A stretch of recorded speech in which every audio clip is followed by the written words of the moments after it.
My parents treated me like a ghost every Christmas. So when they found out I bought a $4.50 million mansion, I gave them the ultimate reality check. For 27 years of my life, I wasn't a son. I was an afterthought. If you looked at our family Christmas cards, you'd probably think my parents only had one child, my older brother, Chase. He was the golden boy, the high school quarterback, the kid who could do absolutely no wrong. Me? I was just the background character in his movie. Every single Christmas, the disparity wasn't just noticeable.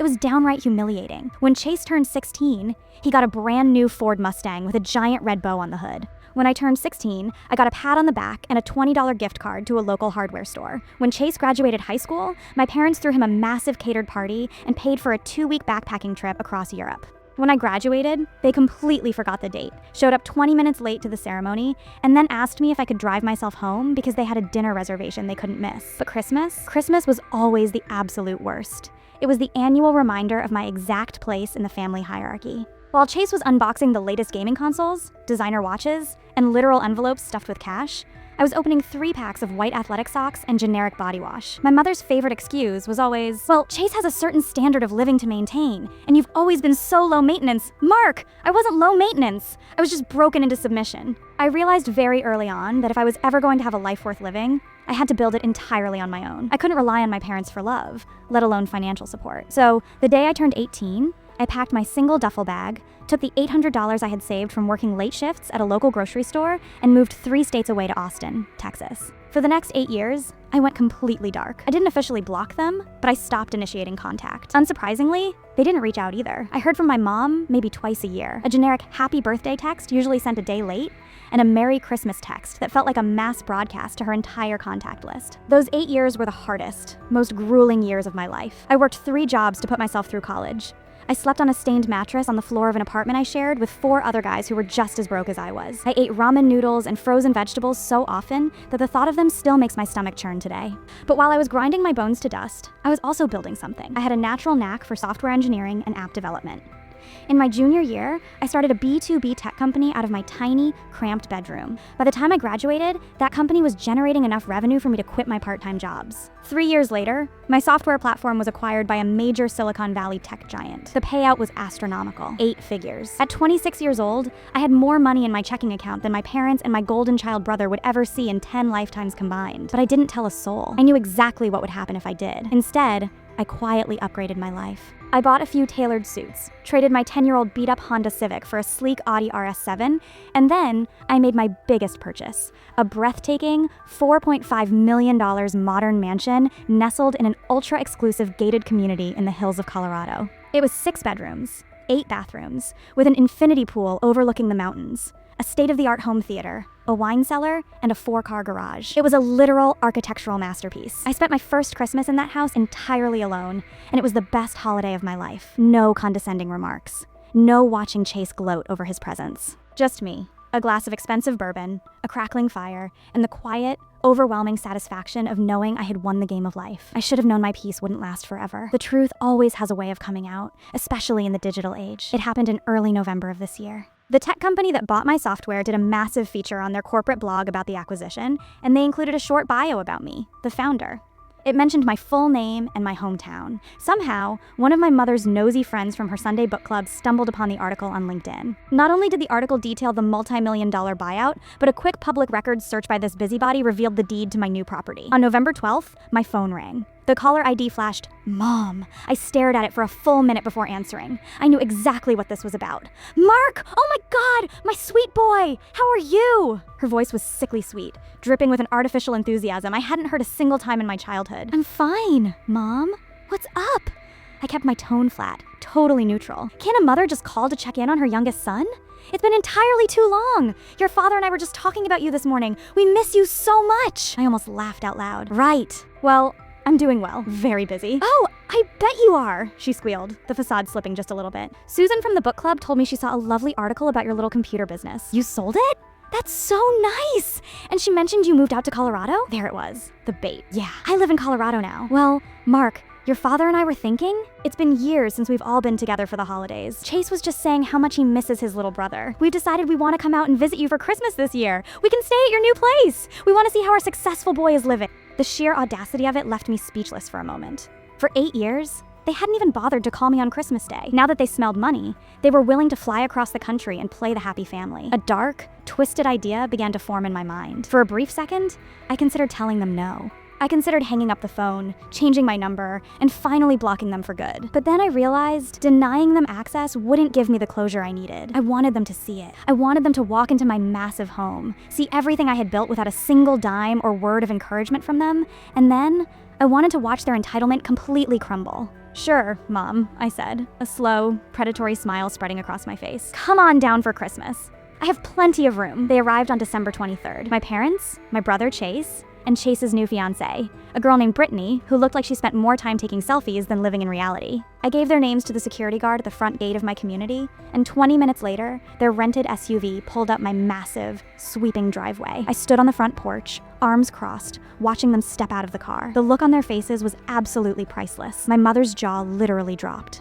My father took off his sunglasses, staring at the modern glass and stone facade like he was looking at an alien spaceship. And Chase looked downright angry. The golden boy was suddenly realizing his little brother had lapped him 100 times over. Mark. My mother breathed as she walked up the stone steps, completely ignoring me to stare at the vaulted wooden ceilings of the entryway. "Is this all yours? You rent this whole thing?" "I own it, Mom. Paid in cash," I said smoothly. The words paid in cash seemed to short-circuit my father's brain. He started calculating the numbers in his head, and I could see the raw greed flashing in his eyes. I gave them the grand tour. I showed them the chef's kitchen, the sunken living room with a floor-to-ceiling fireplace, the indoor gym, and the home theater. With every room we entered, their behavior became more and more bizarre. They stopped acting like guests and started acting like they owned the place. "Oh, John," my mother said to my father, gesturing to the massive formal dining room. "We could easily fit the whole extended family in here for Thanksgiving next year." "We?" I thought to myself. But the real kicker came when it was time to assign bedrooms. I led them up the floating glass staircase to the second floor. "All right, so I have 3 guest rooms prepared," I said, pointing down the hallway. "Mom, Dad, you're in the blue room at the end. Chase and Brittany, you guys can take the green room across the hall." Chase scoffed loudly. "Bro, wait a second. We walked past those rooms. They're fine. But what about those big double doors at the other end of the hall? The one with the balcony? That's the master suite," I said flatly. "That's my room." Chase crossed his arms, puffing out his chest like he used to do when we were kids. "Yeah, well, Brittany and I are planning on starting a family soon. And honestly, we need the space. Plus, you're just one guy. You don't need a massive bedroom with a jacuzzi tub. It just makes sense for us to take the master while we're here. We want to be comfortable." I stared at him, waiting for the punchline. There wasn't one. He was dead serious. I looked at my parents, expecting them to correct him. Instead, my mother nodded in agreement. "He's right, Mark, honey. You've always been so adaptable. Chase and Brittany really need to relax this trip. Chase has been incredibly stressed at work lately." For context, Chase works as an assistant manager at a used car dealership, a job our uncle got for him after he dropped out of community college. "Let me get this straight," I said, my voice dropping an octave. "You want me to sleep in a guest room in my own house, the house I paid millions of dollars for, so that you can pretend you live in a mansion for the week?" Chase flushed red. "Don't be a selfish jerk, Mark. It's just a room." "No," I said simply. "You're in the green room. If that's not comfortable enough, there's a Holiday Inn about 5 miles down the highway. I can call and see if they have a vacancy." The silence in the hallway was deafening. My mother looked horrified, like I had just slapped her favorite child across the face. Chase glared at me, muttering something under his breath as he aggressively grabbed his bags and stomped toward the green room. The tone for the trip was officially set. The next 24 hours were a masterclass in toxic entitlement. My parents and brother treated my home like a 5-star resort, and they treated me like the unpaid staff. My mother complained that my smart refrigerator didn't have her specific brand of almond milk and told me to drive to the store to get it. When I told her she could take one of the cars from the garage and go herself, she acted as if I had asked her to mine coal. Chase spent the entire day walking around the property, loudly pointing out things he would have done differently. "The infinity pool is a little small, don't you think?" he commented, swirling a glass of my $300 Macallan scotch that he had poured without asking. "And honestly, the home theater acoustics are way off. If I had your money, I would have hired much better contractors." But the absolute breaking point, the moment I had been waiting for, came on Christmas Eve. I had ordered an incredible catered dinner from a high-end local steakhouse because I didn't feel like cooking for ungrateful people. We were all sitting in the dining room. The steaks were amazing. The expensive wine was flowing. And for a brief, fleeting moment, it almost felt like a normal family dinner. Then, my father cleared his throat and tapped his silver fork against his wine glass. "Well, I think we should make a toast," he announced, standing up, "to family being back together." Everyone raised their glasses. And my father continued, looking directly at me. "We wanted to take this opportunity to discuss the future. Mark, seeing your success has been eye-opening. We are very proud of you, but it's also made us realize how uneven things are right now." I slowly lowered my glass. "Uneven?" "Yes. my mother chimed in, leaning forward eagerly. You have so much, sweetheart. More than you could ever possibly need. And your brother, well, Chase is struggling. The economy is tough, and he and Brittany want to buy a house, but they just can't afford a down payment in this market. Where is this going? I asked. Though I already knew exactly what was coming, my father took a deep breath. We think it's only fair that you help your brother out. We were talking, and we think a gift of $250,000 would be enough for them to buy a beautiful starter home outright, free and clear. It's a drop in the bucket for you, Mark. It wouldn't even affect your lifestyle. I looked at Chase. He had a smug, expectant smirk on his face. He wasn't even looking at me. He was looking at the chandelier, pretending to be casually disinterested. But I could see the greed radiating off him like heat waves. A gift, I repeated slowly.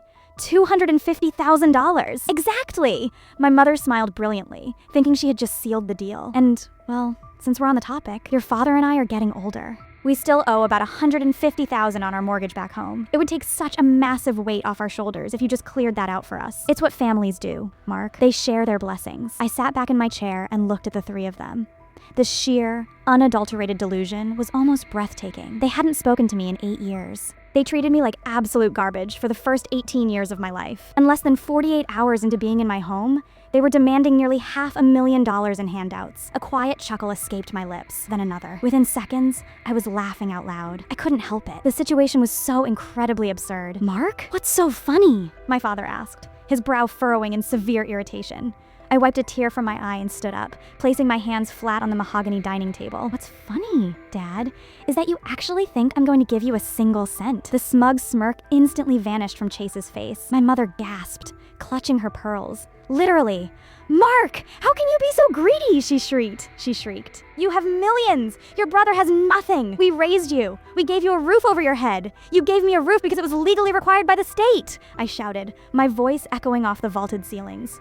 The anger I had kept buried for almost 3 decades finally erupted. You didn't raise me. You kept me alive while you raised him. I pointed a finger directly at Chase. Don't bring me into this, bro, Chase snapped, aggressively pushing his chair back. You've always been jealous of me. Jealous! I laughed again, a harsh, bitter sound that shocked even me. Jealous of what, Chase? Your failed community college stint? Your assistant manager job? The fact that you're nearly 30 years old and still need mommy and daddy to beg your little brother for your allowance money? Chase lunged forward, but my dad grabbed his arm, pulling him back. Mark, that is enough! My father bellowed. You will not disrespect your brother or us in this manner. We are a family. You owe us. I owe you absolutely nothing, I said, my voice dropping back to a lethal, icy calm. Let's take a trip down memory lane, shall we? When I was 16, you bought Chase a car. I got an Applebee's gift card. When I graduated high school, you forgot to show up. When I moved to Texas with $800 to my name to live in a roach-infested apartment, did you call? Did you send a care package? Did you even ask if I was eating? They were dead silent. No, you didn't. For 8 years, I worked myself into the ground. I bled for my company. I sacrificed my sleep, my social life, my 20s to build this empire. And the entire time, where were you? Oh, right. You were paying off Chase's credit card debt. You were funding his finding himself trip to Bali. That was different, my mother whispered, her face pale and trembling. Chase needed us, and I didn't? I demanded, the hurt bleeding through the anger for just a second before I ruthlessly shut it down.